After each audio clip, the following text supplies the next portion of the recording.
lot of attention lately on the tiny additives in our shower products. It seems, without many of us realising, they've been stuffed full of plastics. They're designed to make things a little bit rougher and to get a better clean, but a lot of the products that they're used in go straight down the sink and then out into our lakes and rivers and oceans. Called microbeads, these tiny plastics have been causing so much alarm that supermarkets are in the process of banning the bead from their shelves. But in the stomachs of our seafood, researchers are mostly finding a different kind of microplastic. Major thing that we were finding were these fibres, and so that really begged the question, where do they come from? They're going down our household drains at an astonishing rate, but barely anyone seems to realise. If animals that we're eating are eating plastic, we could potentially make that assumption that these chemicals are in our seafood. What kind of microplastics are ending up in our marine life, and how much damage can they actually do?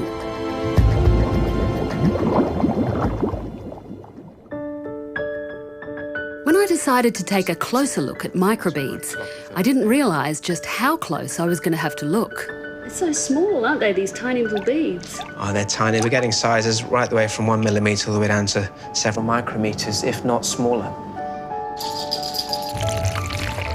The man helping me filter these rinse-off cosmetics is ecologist Dr. Mark Brown. He's been consumed with the problem of microplastics in the oceans for more than a decade. It is a huge problem. So if you look at the amount of plastic in the environment, over 85% of that is microplastic. The problem with microbeads is they're so small you need a filter paper to catch them. They're too small for our water treatment systems, but small enough to be easily ingested. Over recent years, the amount of research has increased, and we've started to show that they're persistent, bioaccumulative and toxic. 3 years ago in the US, scientists trawling for microplastics in the Great Lakes found concentrations as high as 400,000 particles per square kilometre. They were amazed by how many tiny spherical beads they found in the mix. It isn't just microbeads, it's much larger bits of plastic breaking down into the same micrometre-sized fragments. And so we're really concerned as to whether or not these particles could be accumulating in humans and wildlife. The evidence shows they are, even at the very base of the food chain. Zooplankton, for example, are a major source of food for fish, whales and seabirds. These were filmed under a microscope in just one drop of water. Normally, they draw algae towards their mouth by creating currents with their legs. But when tiny fluorescent particles of polystyrene are added to the water, they eat those instead. Microplastic is now regularly being found in wild-caught zooplankton in the North Pacific. Just through eating these tiny crustaceans, salmon are thought to be consuming around 90 particles of plastic a day. So these particles look so small that if you swallowed them, it doesn't look like they'd do much harm. I mean, don't they just sort of pass right out the other side? Well, this is what we thought until we started doing experiments whereby we were actually feeding these types of particles to them. We were astounded by actually what we found. I'm much more disturbed by what Mark shows me next. So we know that invertebrates, in particular mussels, are exposed to microplastics in the environment. What we really wanted to find out is whether or not these tiny particles of plastic get any further than the stomach itself. So we exposed these mussels to tiny particles of polystyrene, and we then tracked these particles in the tissues of the mussel itself. This footage, captured by marine scientists at the University of Connecticut, shows how tiny bits of plastic are drawn into the mussel and along the gill filaments. They get trapped here just like food particles and pass down the ventral groove into the mussel's mouth. But no one knew they could penetrate the gut barrier until Mark took samples of the mussel's blood. When the blood is analysed days later under a special infrared microscope, the molecular vibrations of plastic can clearly be identified.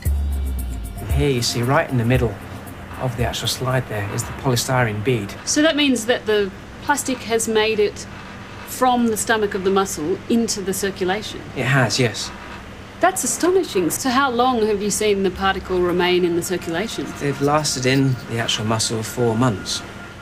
But more disturbingly, as these particles of plastic get smaller, which is what they'll likely do through the breakdown in the environment, the rates of transfer actually increase massively. The concerns that we have really is that it can cause inflammatory responses, so the body of the muscle itself recognises it as a foreign particle and starts attacking that. Because the particle can't go anywhere, you get scar tissue forming around that.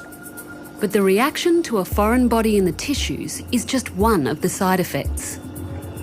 What's most concerning researchers is not just the physical damage caused by microplastics when they're ingested, it's the toxic load from the chemicals they carry.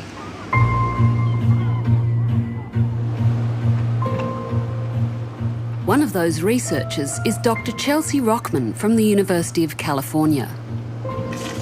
I'm an ecotoxicologist, so I look at the fate and effect of chemicals and plastic debris in our environment.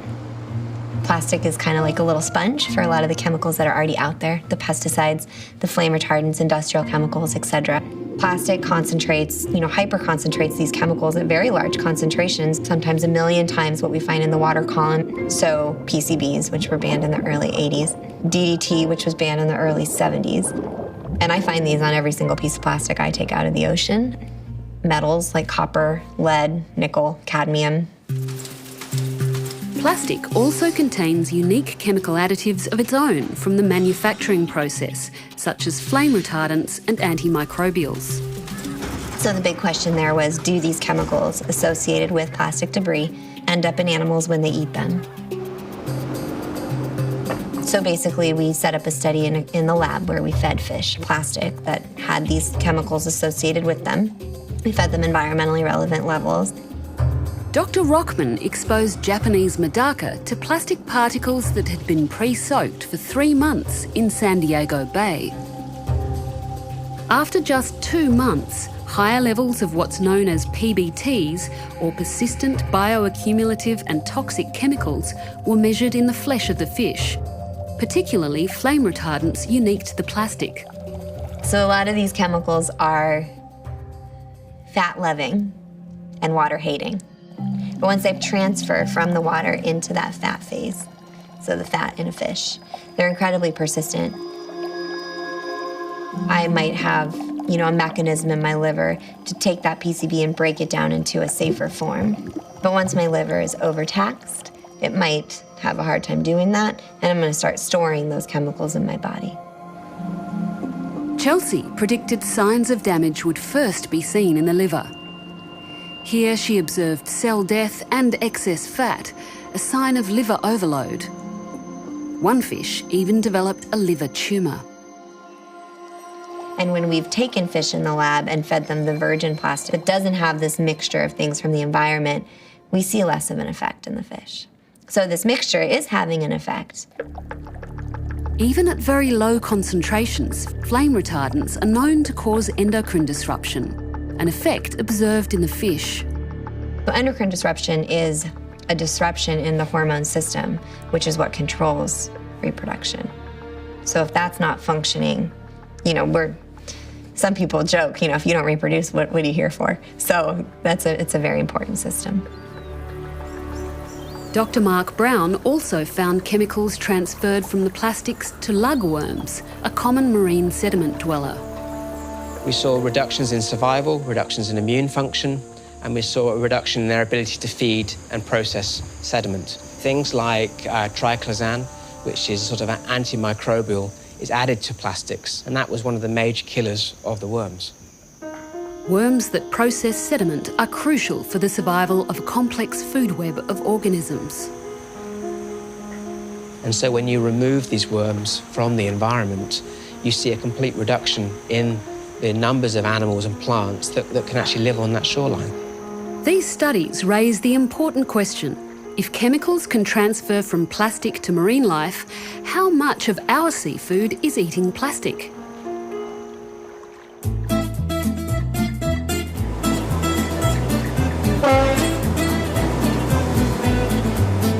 I got it. It's huge though. Okay. Well, maybe it's huge. Let's see. Here in Sydney Harbour, we're out catching some of the state's most popular eating fish. Or at least trying to. This is called a tiddler. That's not what you're after, is it? We've looked right the way throughout Sydney Harbour, which is a really big harbour, and we found a surprisingly high concentration of microplastics in the sediments, and up to 60 per 100 mils of sediment. That's a really high concentration.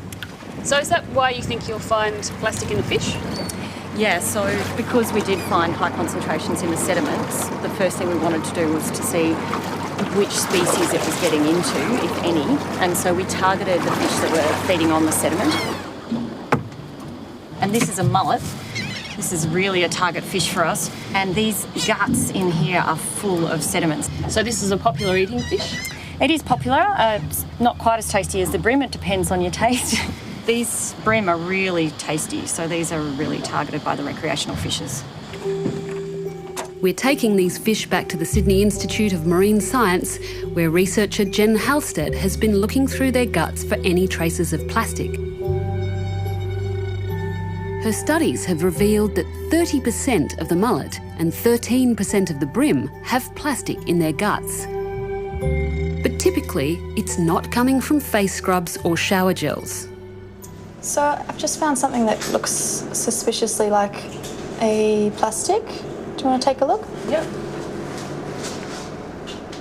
Doesn't really look like a microbead at all. Yeah, well actually most of the microplastics that we're finding are in these forms of fibres, so that looks a lot like what we've been finding. So is that a plastic fibre? Yeah, well we actually don't know at this stage. It could be synthetic, it could be natural. That's why we need to take under further investigation. These results mirror a study 2 years ago by Dr. Chelsea Rockman, who looked inside the guts of fish from both Indonesia and the US.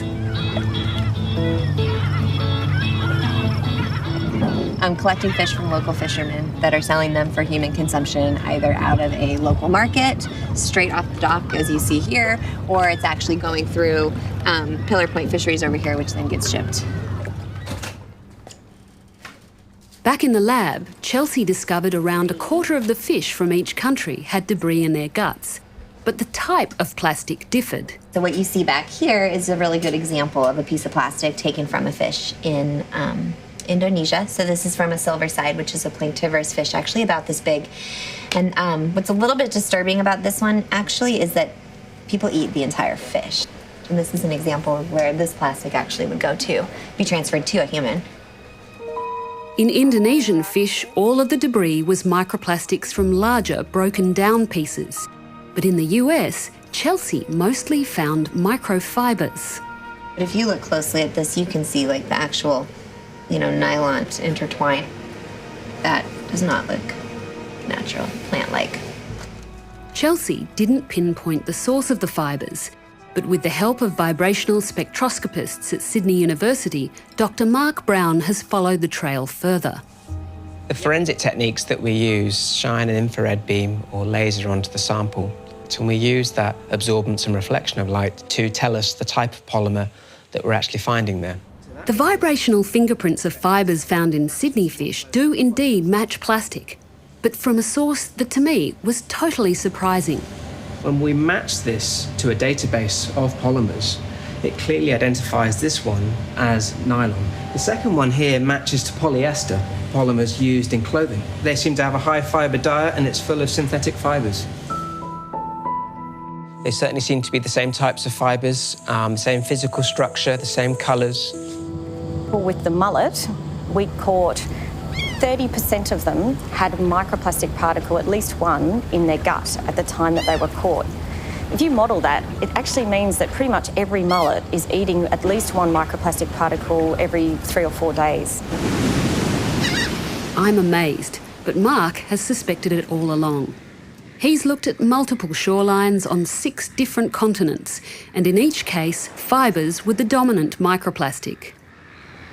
We expected to find lots of small particles from either from the facial cleansers or from, larger bits of plastic that had broken down. But the major thing that we were finding were these fibres. What was peculiar about what we were actually finding was the proportions actually matched the types of polymers used in the textile industry, not only in terms of the types of fibres, but also in their numbers. The closer they were to sewage outfalls, the higher the concentration of fibres. And we found exactly the same types of fibres, acrylic, nylon, polyester, being emitted from your sewage treatment works. The simple answer seemed to be that fibres were escaping from washing machines. So most of the fibres that we're finding in the environment were polyester, so we essentially chose some garments that are made out of polyester, things like fleeces, which are the poster child for sustainability because a lot of bottles get recycled into them. And we essentially put those into washing machines separately, and we counted the number of fibres that were coming off. You probably haven't thought that much about the proportion of clothes we wear that are plastic. But today, around 2/3 of the clothes we buy are made of synthetic fibres. The so-called eco-fleece sheds almost 2,000 plastic fibres each wash. Other polyester garments aren't much better. They release similar quantities into the environment. It doesn't seem just to be one type of garment, they all seem to be doing it. But can these thin fibres carry the same chemical load as the other more spherical plastics tested? I think the toxicity of the microplastic particles will vary with their shape and size. So the fibres have an incredible amount of surface area. The more surface area, the more likely they are to actually carry those other contaminants, and they would then be transferring into the fish tissue. Aside from the direct effects of eating plastic, chemical doses are already known to biomagnify up the food chain.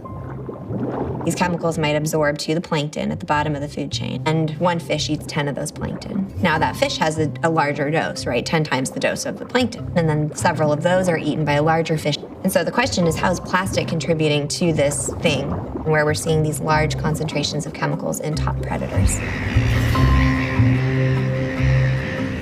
One of those top predators is us, and it's well established that toxic chemicals can transfer from contaminated fish to humans with serious side effects. With all the billions of people wearing plastic clothes, suddenly the problem appears a lot more diabolical than microbeads. We've been speaking to the public, government and industry. The public have voted this one of the most important issues to be sort of tackling. We've spoken to the government about it, yet they seem to be focusing on other activities, things like microbeads and also packaging. When we have gone to talk to clothing companies or appliance manufacturers for washing machines, the appliance industry and the clothing industry haven't been helpful. Mark says a simple filter could be added to washing machines to stop all kinds of toxic fibres from reaching our seafood. And do we really need all the industrial chemicals added to our clothes and other plastics? We're seeing all sorts of chemicals come on the market, up to about 15,000 per day. The problem is that we're not doing the tests to keep up with the types of impacts that could be occurring. Which one's causing the impact and which one's is causing more of a worse impact? If we understand that, we can start making choices. We need a healthy ocean because it is all connected, and our fate